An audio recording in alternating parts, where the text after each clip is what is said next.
All right, what's up, guys? I'm just going to give it a couple minutes, let folks get on. Then we're going to go through a few things tonight.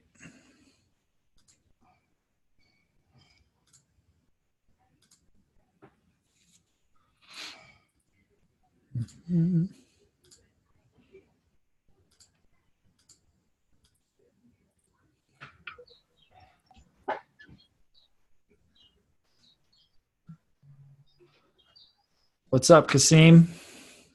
What's up, Brad? Hey, ¿cómo estás, Miguel? How are we? Great, man.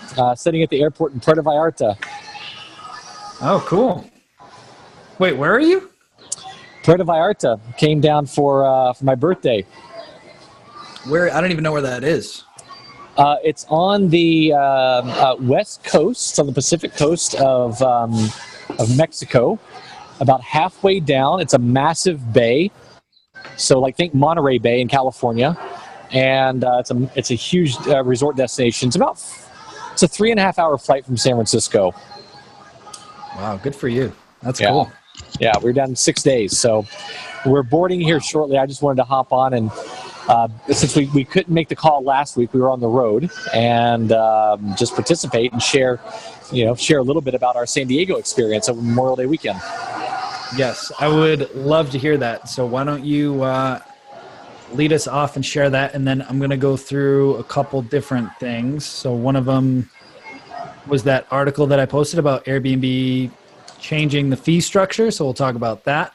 And then we could talk about owner reports, because I am in the middle of doing those right now. Okay. Actually, Tim is on his way to see me in a little bit. So we can work on that, and then I'll answer any other questions anybody has. Awesome.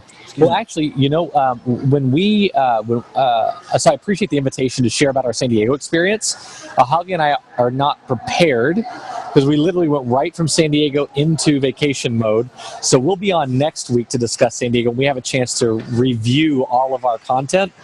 So, Okay, cool. Brother, jump right in. I want to do everyone else's service and honor their time. Okay, cool. What's up, Kasim? How you doing, buddy? Good. Sorry, I was dialing in. Just had technology helmet fire with some other fires to put out with my other business. All good. All's good. I'm looking forward to hearing about what this new rule thing is. On the good news front, the owner I was struggling with at North Hollywood has he's turning over his Crestline property to me. Nice. So I Awesome. picked up another house, and it was just one of those things where we were struggling, and then he was going to have somebody else run it, and I just kept my mouth shut and just kind of let things play out. And then suddenly, like literally, he's texting me and emailing me all this information that he needs, because the house, it's really nice. It's up there in the mountains. It's beautifully decorated. It's not the way I would do it, considering it's going to have guests all the time now. But to me, it's indicative of my skill set that that he's now come around, and so picked up that, and then I picked up another.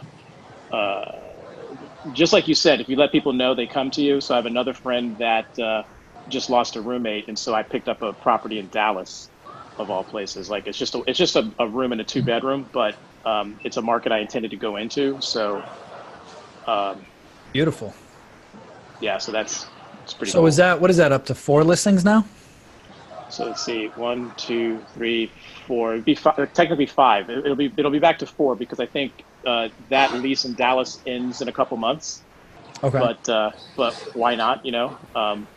And picked up a couple of reservations just as soon as we listed it, and now the young lady, she's like, oh, my dad's gonna love this, and so she wants to introduce me to her dad to get a property. So that was, like you said, you just let people know what you're doing. Love it.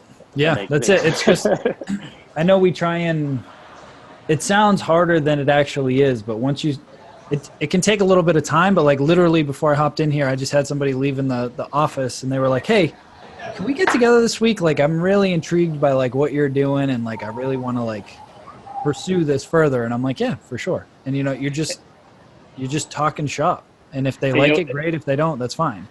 And a key thing I noticed that I clocked in on, it wasn't, they all they all want to do it. They all thought about it. They've heard about it. It's what I kept hearing back. It's the way in which I did it, like the way I enforce the rules, the way I systematically go through things and have lists. That's been the differentiating factor.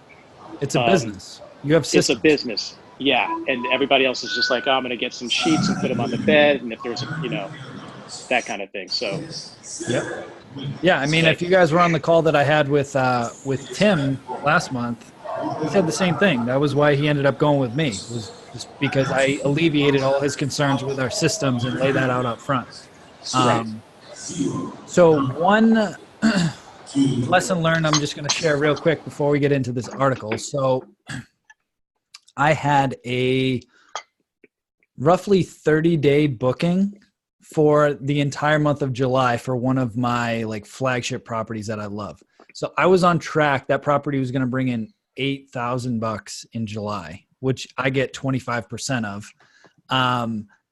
And the lady literally just canceled her reservation. And I wiped out like my entire month. I have like 2 other bookings, but like she wiped out the whole month. So that's just a catch-22, and I wanted to bring it up. Just obviously it's a kick in the gut and it sucks, but just be wary, right? Like that's the risk that you take with some of the longer bookings. If they cancel on you, right? Like I'm a month out now and I got to try and fill that whole month when a lot of people may have already booked their travel plans for the summer. So that it's a catch-22. It's nice that like my calendar was 100% booked, but there's that risk. It's just like anything. You put all your eggs in one basket or you rely on one property. That property fails, you're screwed, right? So now I'm kind of backtracking and working to fill that up. So just wanted to share that with everybody, just my own experience, my 2 cents. It was one of my first, I've had a couple longer bookings.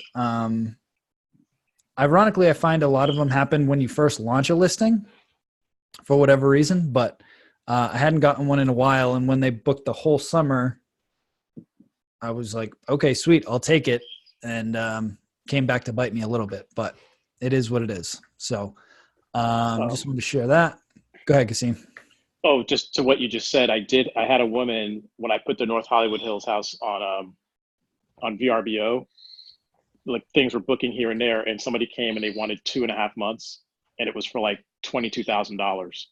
And unfortunately, literally some bookings came that would have split it up. And I told her, I can't do that whole thing. And she implored that I cancel those other people. And I thought of what just happened to you. I was like, there's no, like, I'm confident, and the months have filled up. I'm confident July is going to fill up without you being such a big part of it. I'm not canceling other people, and I just let it go. But it was hard to look at that big number and go. Yeah. And anytime somebody pressures you to cancel other reservations, I would just say no, because 1, your reputation is going to suffer. It's shitty customer service for the people that already booked with you. And 2, you're going to lose your superhost status if you cancel. So I would say no. I'd be confident in filling it with somebody else. But now let me just share the article that I was talking about. So what this article is saying, let me find it. Beginning June 4th, Airbnb will require any new hotels, right? So we don't own hotels, but any new hotels that start using its platform to advertise rooms to pay a default 14% commission to Airbnb, with the exception of Japan and China. Professional property managers, except for those based in Japan or China who use Airbnb to advertise their listing, will also be able to choose if they want to stick with the old fee structure, AKA we pay 3%, the guests pay 10% to 12%, or we can just take on the whole fee. So for me, I am going to default to the old system. However, what I would suggest is we just keep our eyes out and see if a lot of people adopt this method, that's fine. All that you're going to do is adjust your rates up accordingly. So you're still going to net the same amount, right? So like HomeAway, my rates are higher on HomeAway and VRBO because they take more of my money than Airbnb. Booking.com, I'm not on, but if I go to that platform, I will charge a premium on that platform because they take more money than Airbnb, right? So at the end of the day, you're going to want to net the same amount.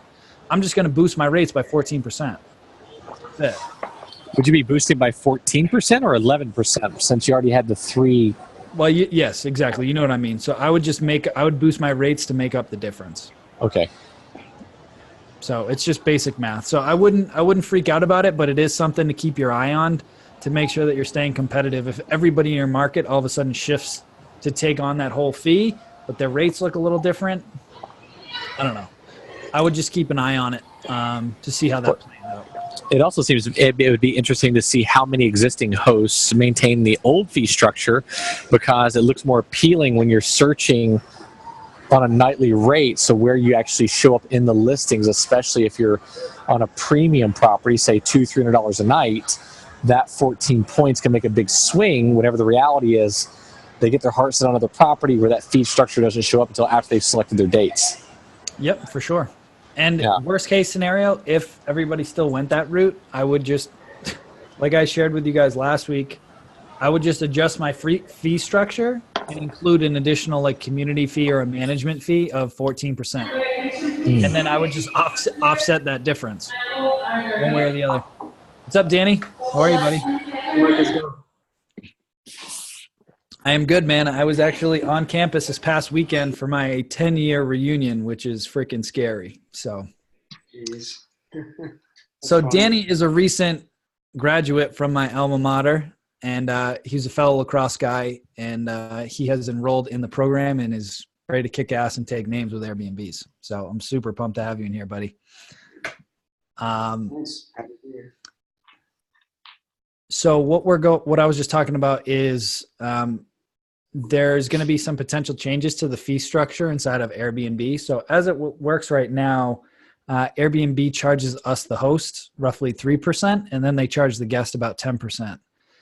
What this article is saying is they may switch this month so that we take the entire 14% hit and the guests don't pay anything. But what it's saying is they're going to give us the option to select if we want to do that.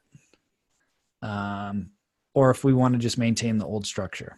So what I just told everybody is just, for me, I'm going to keep the old structure for now, unless everybody else in my market decides to change it. And then if they do, then I'll go to that new model and then I'll adjust my pricing accordingly. So I wouldn't be too concerned. So I know you've only been in for a few days, Danny, but did you have any questions that you wanted to bring up here before we get rolling? Yes. So one thing that, has been stumping me is I'm trying to connect with accountants and attorneys. Yep. And I guess what would you say is the best way to go about that? So when you say accountants and attorneys, what are you trying to meet with them because you think they own to like get it set up. To get your business set up, you mean? Get everything set up and get, everything squared away from a legal point of view. Yeah. So for me, I basically just set up an LLC through, I think it was called inkfile.com. Yeah. So, I had set up an LLC in the past. For this business, I set one up in Wyoming to run it through. At the end of the day, I don't know. You could talk to an attorney and just see what he thinks. Where are you thinking about opening properties? Are you going to be local? Or are you going to be in another state? Or what do you think? I don't know, more so out of state. Out of state? But I don't know, the Boston market is also attractive. Yeah, I would say as of right now, thoughts would be mostly out of state. Okay. So what I would focus on is just set up an LLC for now, whether it's in Wyoming or Delaware or any Nevada, anything like that, just to get one set up. It's inexpensive and it's easy to do. And then unless you know that, hey, I'm going to be in Florida or whatever, then maybe you want to just set one up in Florida. But for me, again, I just wanted to take action and just get the ball rolling. So I just set one up in Wyoming, and then if I have to do some additional filings in New Hampshire, that's fine. I'll work with a CPA now to do that. I actually just had a call with one today to talk about it. So I wouldn't sweat it too much. I know you can get kind of caught up in making sure that that's all squared away. But at the end of the day, the main point is you want to separate yourself from the business. And the fastest way to do that is to just set up an LLC. Mm-hmm. Definitely. That's what they had mentioned in Rich Dad Poor Dad Right. all the time. Exactly. So. Okay, cool. What else you got?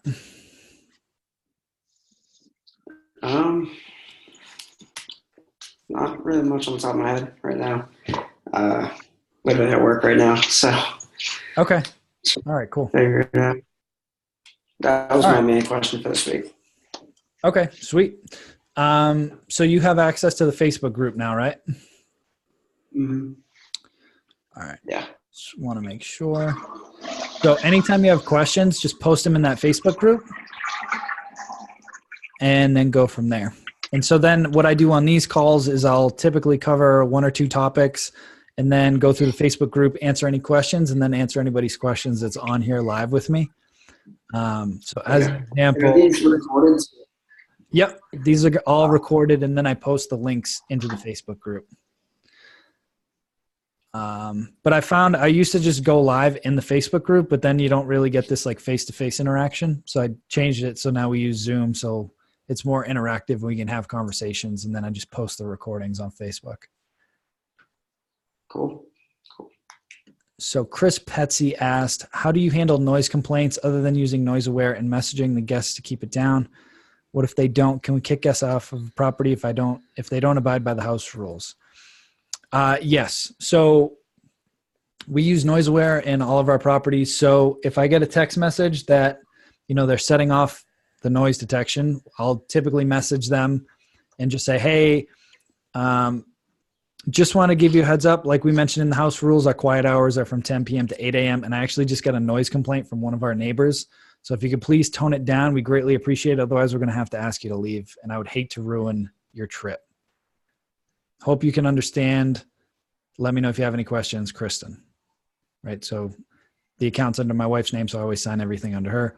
And then typically every time that I've actually sent that, they're just like, oh my God, I'm so sorry. Like we'll tone it down. No problem at all. Right. If they don't, then one of 2 things happens. You send them a follow-up message and just say, hey, we're still getting noise complaints. If you don't tone it down, we're going to have to send somebody. Then I would let Airbnb know that they're violating your house rules. And then I would go physically remove them from the property if I had to. But I've never, ever actually had to do that. So I would follow up with Airbnb, let them know. And then worst case scenario, like you literally call the cops and you kick them out of your property. So like I said, I have not had to do that personally, but having the Noise Aware noise detection software will let me know. And that's only happened like 3 times. So, and all 3 times they're just like, yep, so sorry, no problem at all. And then they just tone it down. So it also depends on like who you're renting to, like who's your ideal target market. I'm renting to like families and couples. So like most of the time they're like not going anywhere to like booze and party and everything else, right? They've got like munchkins at home that they're traveling with. So let's see, anything else? All right, so a couple things that I wanted to just go through while we're on this call. The first is how to create business processes, like systems, right? So I just wrapped up 3 interviews for a new virtual assistant for my business so that they can do a lot of the stuff that I've been doing, such as, making sure that guests set up their August access, responding to any messages that Smart B&B doesn't take care of, monitoring this Facebook group and making sure everybody gets access to this, all that fun stuff, right? So in order to do that and to train somebody to work for me on the other side of the world, I have to have really good systems and processes. So let me just share my screen. So this is just my Google Drive. I come in here, processes and forms. Let me move this out of the way, this out of the way. All right. So as an example, how to use Turnover B&B to manage cleaners. Oh, maybe this one's not done. Sorry, this was one of the new ones I was working on. Let me find one that's totally done.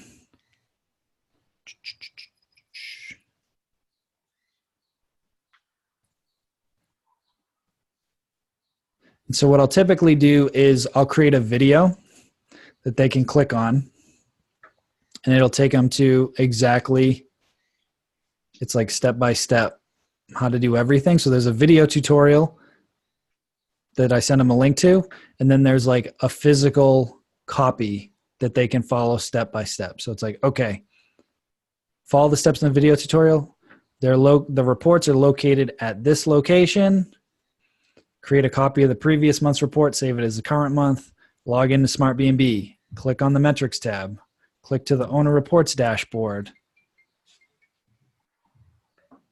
change the date range to last month, add this filter, like literally step by step by step with screenshots of like, click this, type this, do this, in like insane detail so that anybody, whether or not they've ever used Smart B&B, could follow this process and get the job done. Now, it takes some time to create these documents, and I hate doing it. I'll be totally honest with you. But what I committed to myself when I started was, all right, if I can just make one process document a week, by the end of the year, I'll have 50 of these, right? So you can see I did a bunch in January and February, some in May.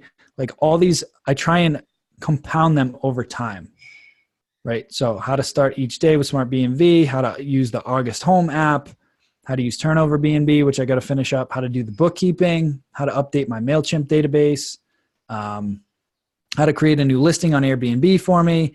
I've got my cleaner job descriptions. All these different things go in here, but you need to spell it out step by step by step. So this is how you create a business and not a side hustle, by creating processes that you can literally hand over to somebody else and say, okay, I'll train you, just follow this and do this from now on.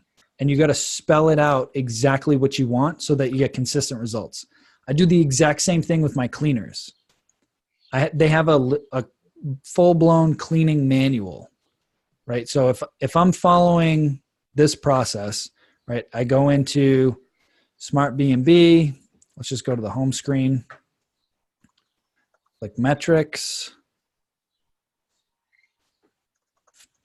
And this will tie into the owner reports. I'll show you guys in just a minute. I click metrics. I click on the owner reports dashboard that I made. Click owner reports. Now what do? Change the date range to last month, right? Like I'm just pretending that I am my new VA. Can I follow this process? Now what? Add filter, select one listing. Okay. Add filter, listing. Okay. Let's select whatever, this property or this property. Okay. Now what? Capture the revenue and the occupancy rate tables using MonoSnap or another screen capture tool and paste it into the owner report. Okay, so I want a screen copy of this and paste that into the owner report, right? So like literally step by step by step so that they can repeat this process over and over again. So if we think of all the different components of this business, right? Like we have one for, okay, setting up the guest access with August. Okay, how do I use the August app? Same thing, step by step. I've got a video. I've got all these screenshots. So we've got the access with August. What else have we got? We've got communication within Smart B&B, right? Like I need to make a process to teach them basically the basics of Smart B&B, which I did. How to start each day with Smart B&B, right? So basically I just said, follow this video tutorial, check out this tutorial on the app, and then follow these instructions to add them. So if they click here,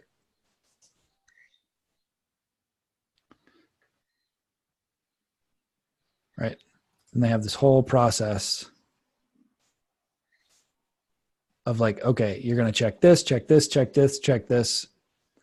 check the Ring cameras, everything. So again, you can do this business entirely on your own, for sure.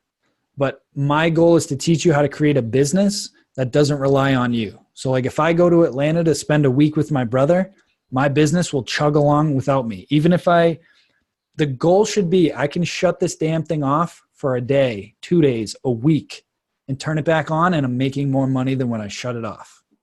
That's what a business is.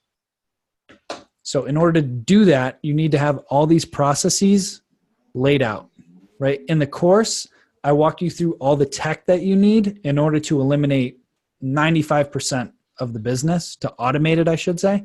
Now for that last little bit, you need processes and systems. That's it. So I want to just show you that because I didn't really talk too much about it in the course, but this is what you want to progress into, is to start build out step-by-step instructions on the stuff that you do every single day so that you don't have to do it anymore, right? Like Kasim, you're about to hit 5 properties. You know, you're starting to generate some good revenue. When you're at that point, like these VAs, I'm going to pay this person $300 a month to work, 12:30 to 4:30 for me every single day during like my peak time of like check out, check in, and make sure everything goes smooth.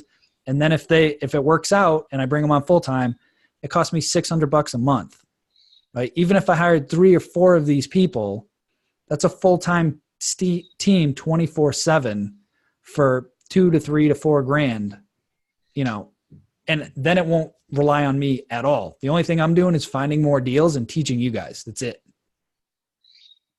So that's my thought process that I want to kind of instill in you guys is, okay, how can I create systems? How can I create teams? How can I create a business that is passive and will pay me every single day without trading time for money? This is the ultimate goal right here.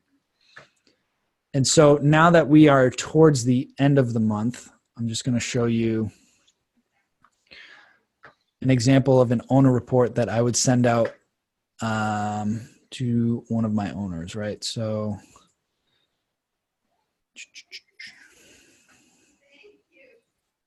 this was a report for one of my properties last month. It's pretty basic. Like I like to keep it just clean and tight. So this one, we collected $3 grand in booking revenue. The cleaning fees were $600. My fees were $400. And then I made some purchases for the property for another $400. So the owner got $2,250. I got $400 plus, my reimbursements. And then I show down here, how can I zoom in?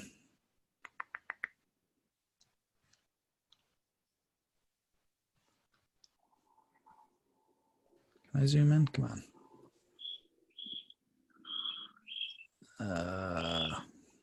Oh, here we go. Sorry. All right.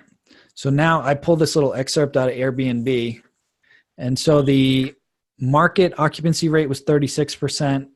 Our occupancy rate was 66, right? So the previous year was 40. We had 19 nights booked. So while I wasn't crazy about the revenue numbers, I just wanted to show the owner, hey, we still pretty much doubled what the rest of the market did. So yes, I want to do better. However, we did pretty damn good. So I usually like to throw in some different stats like this to just show like, hey, I'm working for you here. Like if you were trying to do it yourself, you might hit the market average or less.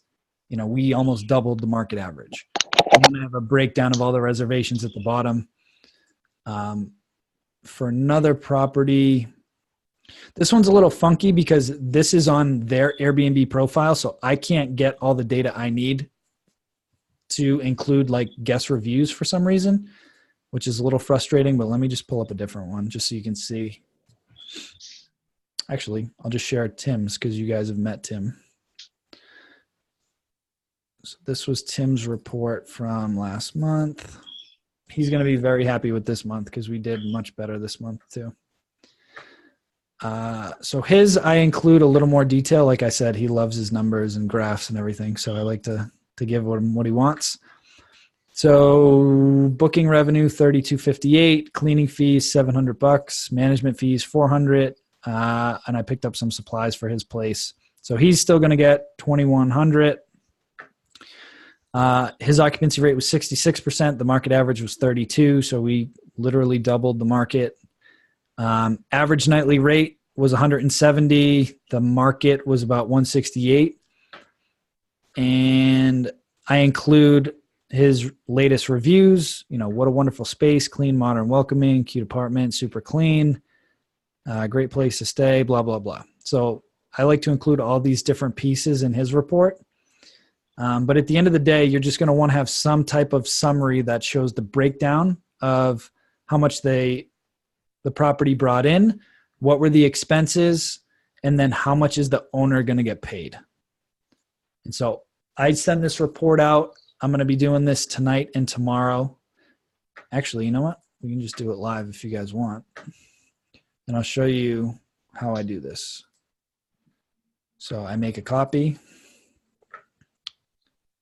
And I just run everything through Google Drive just to keep it simple. Rename this. I just have my own naming conventions here. And you'll see where I get all the data from in just a second. So we'll pull Smart B&B over. So the cool thing with Smart B&B is you have these dashboards that you can make in the metrics folder. So you could just click right here, click Add New Dashboard. We'll just make one here. We'll call it Demo.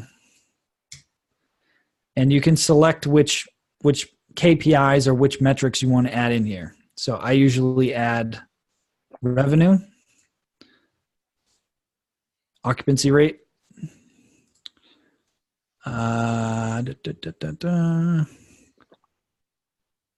reviews. This one's kind of cool too. If you want to show the owners where all the guests are coming from, it'll like highlight the countries where guests are coming from. That's kind of cool. But there's a million things. So recent reviews is what I also include usually in here. And you can come in here and like reformat the size, set it up however you want, and then you just click save, right? And now this dashboard's ready to go. So this is my owner dashboard that I have set up that I pull information from. So let's do last month. Add a filter for Tim's property.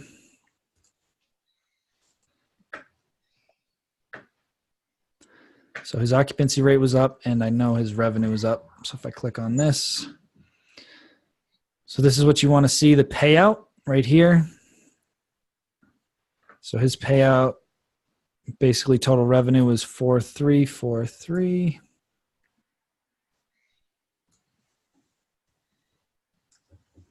4343.01.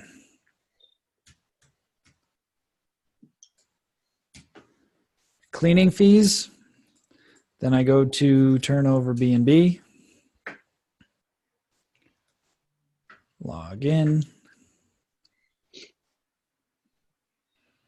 Pay my cleaners, go to payment history. And then up here you can download an Excel file. I might need to stop sharing and then reshare because I don't think it's going to pull up my Excel. I'll just share my whole screen. All right. I put a filter on this. Then I filter by property. So we'll just put Tim's. And then I'll just look for the May dates.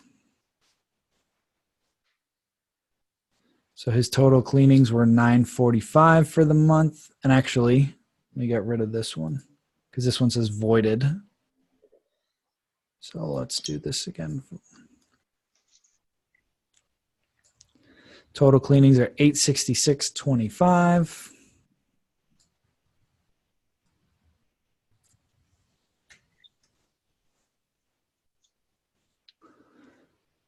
All right, so now we'll calculate my management fee. So I take 15% after cleaning fees. So we've got 4343.01 minus 866.25, which gives us 3476.15 So my management fee is $521.51. That's my management fee. And then I have a folder back here for any receipts for the month. So I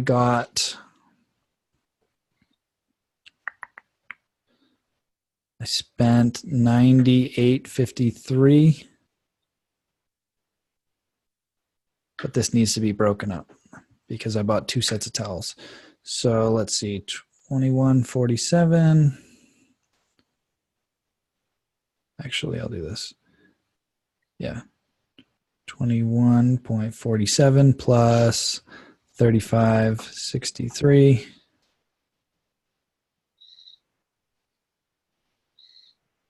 times 1.0625, which is our tax rate. So that is $60.66 for his property.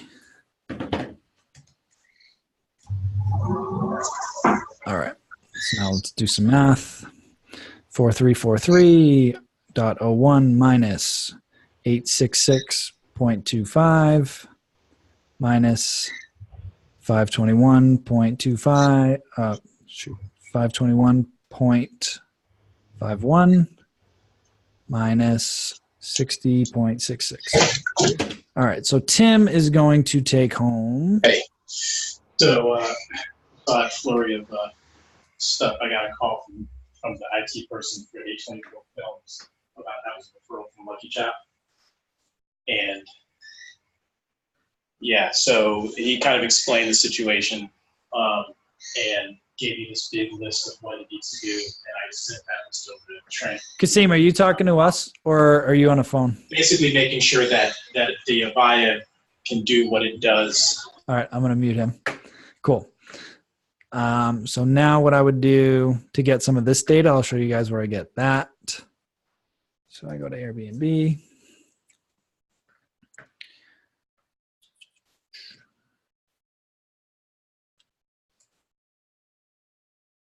Go to performance. I can search for his property. And I'll do May 1st to the 31st. All right. So he will definitely be happy with this. I'll capture this.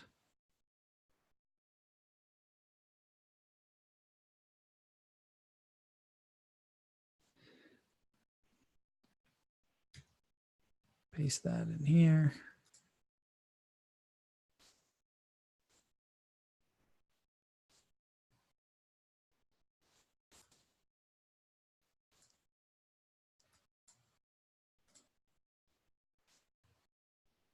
Make this a little bigger.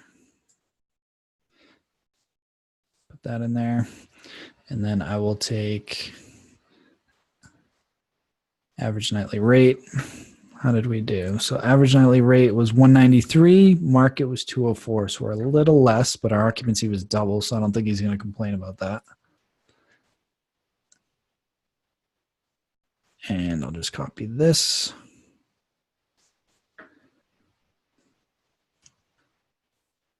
Paste that in here. I'll come back to Smart B&B. And I usually get rid of a lot of stuff that I don't need. Like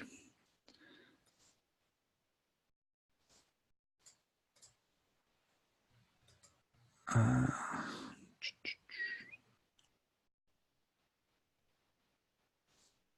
I'll usually just leave it like this because all that other stuff just gets confusing. This is how much we made.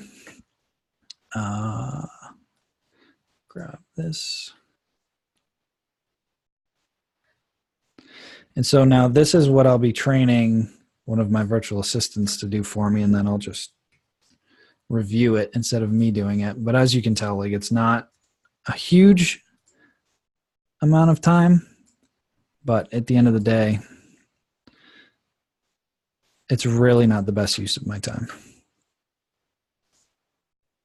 Then if I come back, I'll grab the last few reviews. And then we're done with his owner report.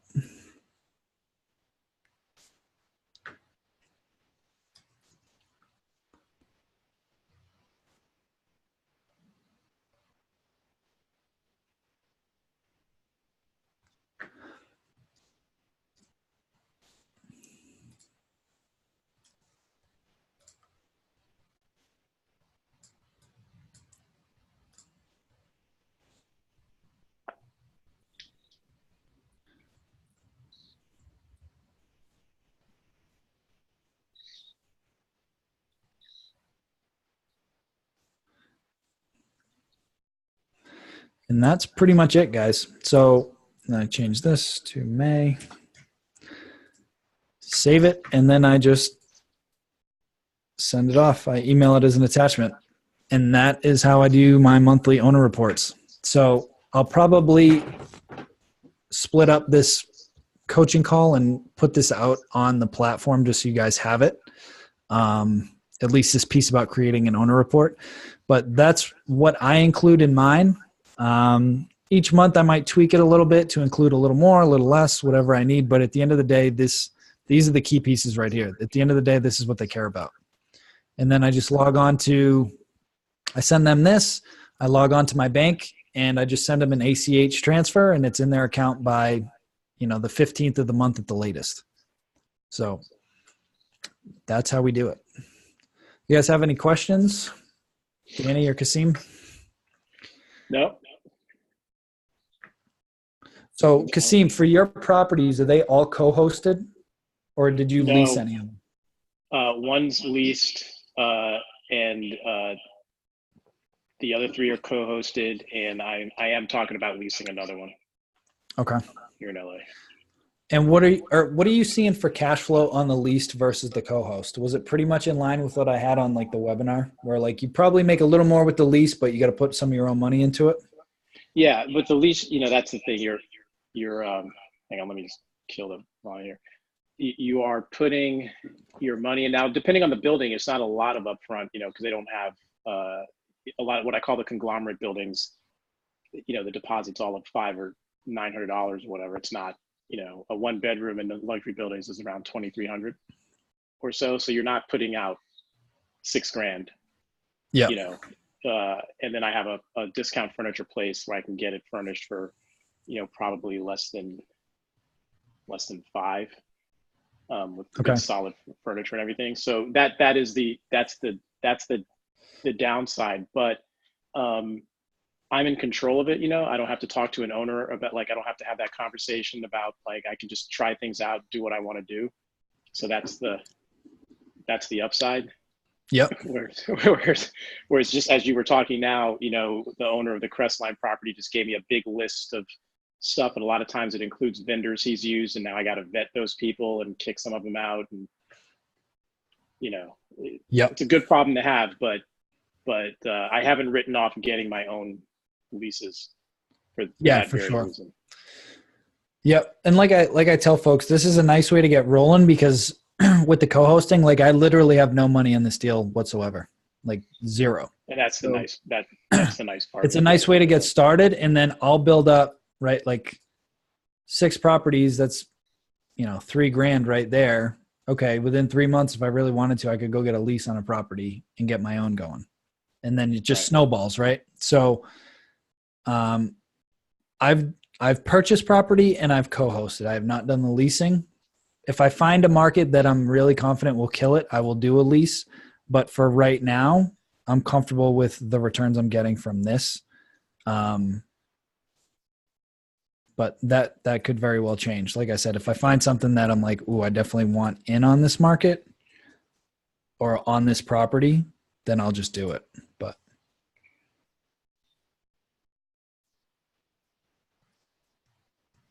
yeah, I mean, for the co-hosting, with the success, it gets a bit easier to kind of trump and just enforce my will. Yeah. I definitely wasn't as confident with that before. So, my thing is just to have the conversation and acquire, and I don't say worry about the details later, but a little bit of worry, just run the numbers, make sure it's profitable, whether it's a lease or what have you.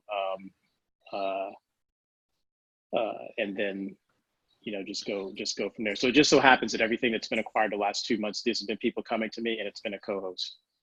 So I'm curious on your leasing, how much are you all in for between like first, last, security, and then furnishings? And then how much are you like netting per month?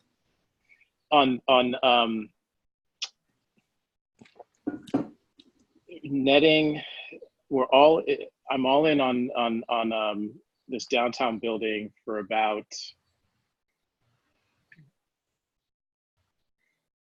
let's see, 2, 3, just under 7 or 8, Okay. but way back in October. And I did take that lease over from somebody, so I didn't have to, I had to change some things, but I didn't have to furnish from scratch. Right. Okay. So I jumped in like that, and I had to repair some systems, but now it grosses, anywhere from 2 to, just under 3K a month, depending. Like since I've stabilized it and gotten the ratings up, it's just been, it's been, 1,500 to 2.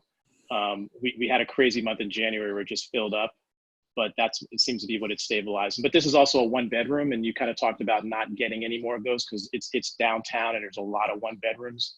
So, when you look at the air DNA, it's very dense in that area around LA. So I'm looking at a 2-bedroom, 2-bath in the area, but I'm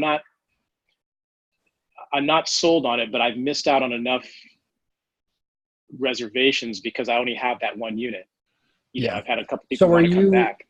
Are you profiting $1,500 a month, or it's grossing $1,500 to $2,000 a month? No, it gross is like closer to 2, and profit, like is really closer to like $1,000, $1,500, something like that. So how much is the rent that you're paying on it? Rent on that is $2,168. So it's got to be grossing more if you're making that money, right? You know what I'm saying? Like you got to be bringing in closer to $3,000 to $4,000 a month for you to make money on it. Yes. So how much in total is it bringing in per month? In total, between booking, I've got it on Booking, Airbnb. It is it's probably just shy of 4 most months. It's just shy of 4. Like it's just stabilized. It's been, I raised the rates pretty significantly the last 2 to 3 months. Coming into summer, the ratings went up and everything. So it's like I've been slowly kind of stretching it. So when I started, it was definitely like just in October, November, January, it was covering itself and maybe a couple $100. Yep, which is fine as long as you're not losing money in your low season. No. No. Okay, cool.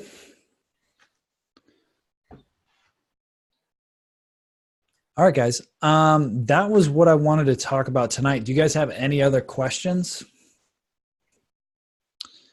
And kudos to you, Kasim, for taking action, man. Getting up to 5 listings now. That's freaking awesome. Thanks. No, I mean, for me, I'd like to stay in LA. Like it's still, as much as the laws are changing and, you got to get the business. And that's another thing. That's what's nice about the co-hosting in the LA market is,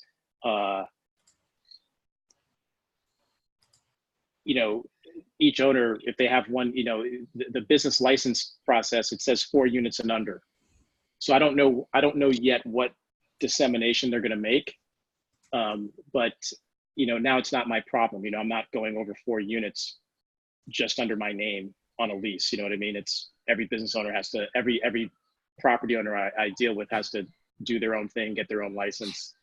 And I tell them, let's keep it clean so we can go for the exemption that is supposedly coming for hosts to rent over 120 days in LA.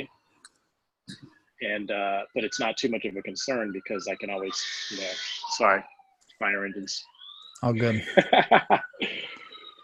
So that, that slowed my roll just a. Sorry, this is gonna be. I've got a fire station down the street at an intersection. Because I'm near Venice Beach, the streets have deep crowns for flooding. So the fire engine's never going to zip by. It literally has to come to a stop or it's going to just crash. So it just lays on. It's just so loud when he does that. But the upside is I'm 3 miles from the beach, you know.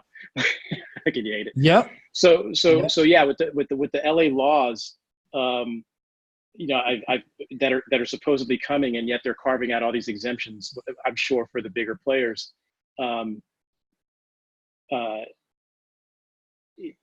You know, co-hosting means it's not my problem, really. You know, I'm not on the lease. It's their primary residence, or however they want to handle that. And I just said, look, if we have, you know, as it's written now, if there's no complaints, no noise complaints and things like that, you might qualify for an exemption that lets you go year round. And so I'm kind of slowing, you know, I want to sign another lease, but I'm kind of waiting a little bit till after July 1st to see what happens when they implement them, because it does sound like they're going to go after people in buildings that are built before 82 or whatever it is, the rent controlled buildings, like owners that have turned those into hotels is who they're going to tackle first, because of the LA housing crunch, as they say. But other buildings, new buildings, modern buildings, are just going to leave that alone. So I don't know. I guess I'd like, you know, it's trying to grab information from wherever I could get it. It'd be nice if somebody or anybody, like I'm telling you what I know so far, and by no means an authority, but it's just so many different things happening in so many different cities. That thing you post where the guy just kind of goes through what's happening is helpful. But either nobody's giving up what their secret's going to be, or like I know Jay Massey has some people they're still going full steam ahead in LA, and I really don't know Jay's got 30 in LA or around LA, so. Has he mentioned is he just going to switch to a 30-day minimum, or what has he talked about what he's? I think he's still up in the air about if they're actually going to go forward with it and if it's going to continue. So I'm waiting to whether find he's going to go forward or whether it's going to go forward. Whether it's going to go forward or if it's going to get overruled at some point. So yeah, I don't know if I'm going to see. So I'm going to Puerto Rico at the end of the month for a buddy of mine is hosting an event. It's called STR Legends Live. So it's going to be 25 people in this sick like mansion on the water in Puerto Rico. And he asked if I would help him out run the event. And I said, I'd be more than happy to. And it's basically anybody that has at least 25 units. And I know Jay was thinking about going. I don't know if he's actually going to go, but I know Rebecca, who has over 100 units around LA, is going to be there. So I'll be talking to her and catching up. So I know I listened to something where she said because of where she is at USC, she can easily kind of flip to 30. I mean, student housing was her bread and butter for a while, which is interesting. But yeah, we'll see how it goes for her. She's got a lot of units, so. She's got a lot of units, but it just looks like this exemption's already being made for people that do not live in the primary property to exceed 120 day. And so I just kind of sense it that, they're just going to make it kind of difficult for you to jump through the hoops to, Which in a way is a good thing because then it's going to limit your competition as opposed to letting it go crazy, right? So as long as we figure out the rules and know how to play the game, I think it's a benefit. Right. It's just figuring out the rules of the game, right? So. Right. So. That's it. Cool. All right. Danny, I know we covered a bunch of different stuff and you're just getting rolling. You got anything else, buddy? Not at the moment. Just got to start going through the material in the course, and then I'll wrap my head around to get a better idea for the whole system and whatnot. Okay, cool. All right. So like I said, guys, if you have any questions during the week, just post them in the Facebook group and then tag me in the question. So that way it notifies me and I'll go in there and see it. And I will see you guys back here next week. I'm probably going to push it to Wednesday next week just because I think my wife's traveling Tuesday, Wednesday. So, okay. But I'll keep you guys posted and I'll change it in the group. Good. All right, guys. Have an awesome week and I'll talk to you soon. Talk to you later. Thanks, Mike. All right.